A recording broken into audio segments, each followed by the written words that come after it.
नमस्कार, मैं हूं युगल किशोर और आप देख रहे हैं SP24/7।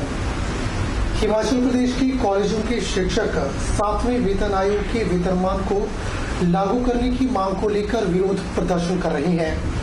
रामपुर महाविद्यालय के शिक्षकों ने भी नारेबाजी और प्रदर्शन कर अपना विरोध प्रदर्शन जारी रखा। कॉलेज शिक्षकों का कहना है कि शिक्षकों ने जायज मांगों को लेकर सरकार से कई बार मामला उठाया, लेकिन अब तक उनकी मांगों को अनसुना कर दिया गया।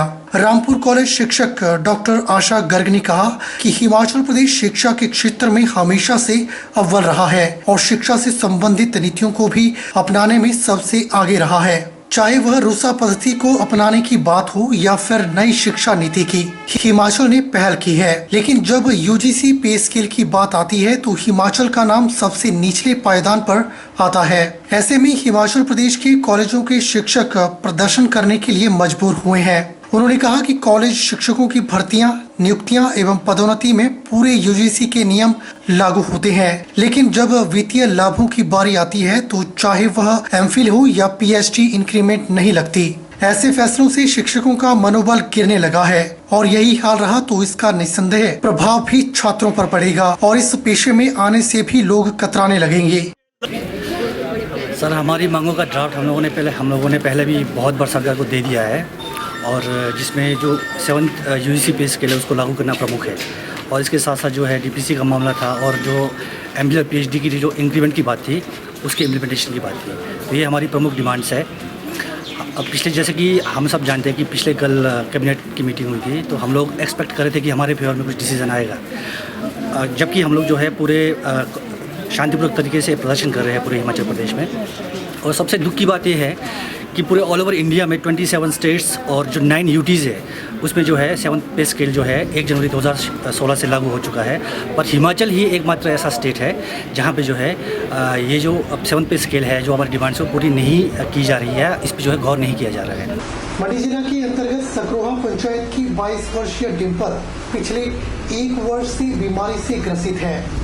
डिम्पल का इलाज श्री लाल बहादुर शास्त्री मेडिकल कॉलेज व हॉस्पिटल से चल रहा है, परंतु अब डिम्पल काफी समय से बेड पर ही अपना जीवन व्यतीत कर रही है। बीमारी का आलम ऐसा है कि रोजमर्रा की जरूरी काम भी डिम्पल को बेड पर ही करने को मजबूर है। मंडी जिला के अंतर्गत सकरोहा पंचायत की 22 वर्षीय डिम्पल पिछले 1 वर्ष से बीमारी से ग्रसित है। डिम्पल का इलाज लाल बहादुर शास्त्री मेडिकल कॉलेज व हॉस्पिटल से चल रहा है, परंतु अब डिम्पल काफी समय से बेड पर ही अपना जीवन व्यतीत कर रही है। बीमारी का आलम ऐसा है कि रोजमर्रा के जरूरी काम भी डिम्पल बेड पर ही करने को मजबूर है। डिम्पल बहुत ही गरीब परिवार से संबंध रखती है। सर से पिता का साया 22 वर्ष पहले ही छूट गया था।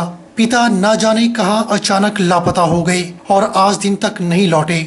घर का गुजारा और हॉस्पिटल का खर्च एकमात्र सहारा दादी नागरू देवी की बुढ़ापा पेंशन से हो रहा है, जो कि 3 महीने में 4000 के आसपास मिलती है। जैसे ही डिम्पल की स्थिति का न्यू लाइफलाइन संस्था को पता चला तो संस्था के सदस्य पप्पी वर्मा की अगुवाई में डिम्पल से मिलने पहुंचे और डिम्पल का हालचाल जाना। संस्था से डॉक्टर आनंद कागरा, विकी, राजेंद्र शर्मा और लाल सिंह मौजूद रहे। आज हम न्यू लाइफलाइन संस्था की तरफ से हमारे बड़े भाई जी पप्पी वर्मा जी की मदद से एक बेटी को मिलने आए हुए हैं। जानकारी से हमें पता लगा कि बेटी जो है पिछले 1 साल से लगभग बीमार चल रही है और 6 महीने से जो है बेड पर ही इसका सारा कुछ हो रहा है। उठने फिरने में, चलने में बड़ी प्रॉब्लम्स फेस करनी पड़ रही है।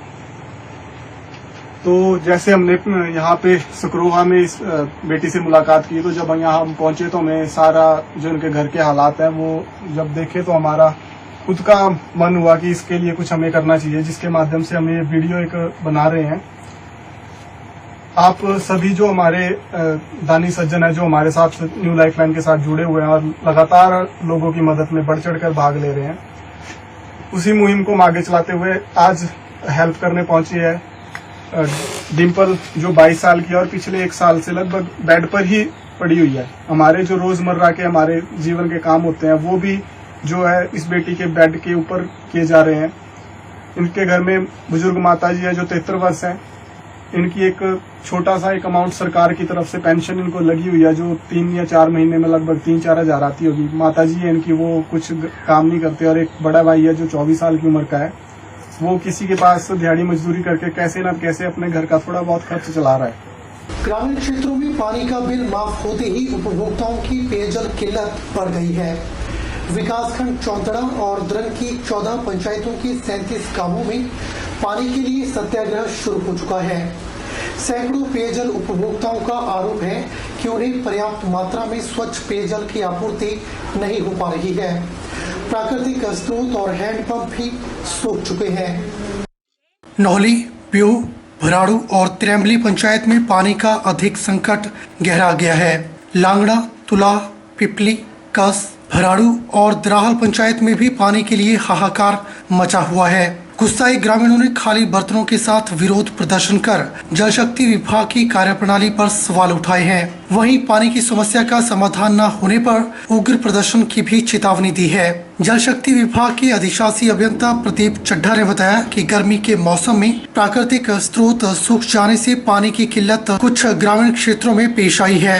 विभाग के सहायक अभियंताओं को फील्ड पर पेयजल आपूर्ति के आदेश जारी किए गए हैं। उन्होंने बताया कि जल शक्ति विभाग अन्य पेयजल योजनाओं से भी इंटरकनेक्ट कर पेयजल से प्रभावित क्षेत्रों में पानी की आपूर्ति कर रहा है। जोगिंदरनगर विधानसभा क्षेत्र में 107 करोड़ रुपए की पेयजल योजनाओं के दावे खोखले साबित हुए हैं। जिला परिषद सदस्य व माकपा नेता कुशाल भारद्वाज ने जल शक्ति विभाग की पेयजल योजनाओं पर सवाल उठाते हुए कहा कि केवल पाइपलाइनों को ही बिछाकर चहेतों को लाभ पहुंचाया गया है। नए पेयजल स्रोत क्रियान्वित नहीं हुए हैं। वहीं पुराने पेयजल स्रोतों की अनदेखी के चलते विलुप्त हो गए हैं। इसीलिए विधानसभा क्षेत्र की 14 पंचायतों के करीब 37 गांवों में पानी की किल्लत बनी हुई है। उन्होंने कहा कि अगर पेयजल उपभोक्ताओं को स्वच्छ पेयजल की आपूर्ति जल्द नहीं हुई तो वह प्रभावित गांवों के लोगों के साथ उग्र धरना प्रदर्शन कर जल शक्ति विभाग के खिलाफ धरना प्रदर्शन करेंगे। द्राल पंचायत के रोटा गांव में यहाँ पर सारे ग्रामीण इकट्ठे हैं। यहाँ पे अभी हमने मीटिंग भी की और पानी की बड़ी भयंकर समस्या है यहाँ पे कई सालों से। और इस गांव में 15-20 परिवार हैं जहाँ पे सिर्फ एक हैंडपंप है। उस हैंडपंप में मोटर लगाई गई है, मोटर से पानी उठाया जाता है, पर हैंडपंप में पानी कम है। और जो भंडारण टैंक के नाम पर यहाँ पर एक 500 लीटर की टैंकी है लोहे की, जो पानी यहाँ से उठाया जाता है मोटर के माध्यम से उस टैंकी में जाता है, जिससे 1-2 परिवारों का भी गुजारा नहीं होता है। और जो लोहे की टैंकी है वो भी लीक करती है, फट गई है काफी टाइम से। तो आईपीएच अधिकारियों को, विधायक महोदय को या पूर्व में भी जो है मंत्रियों को और अभी भी जो आईपीएच मंत्री तक उन तक ये बात पहुंचाई गई गांव वालों के द्वारा, पर कोई सुनवाई नहीं हुई रही है।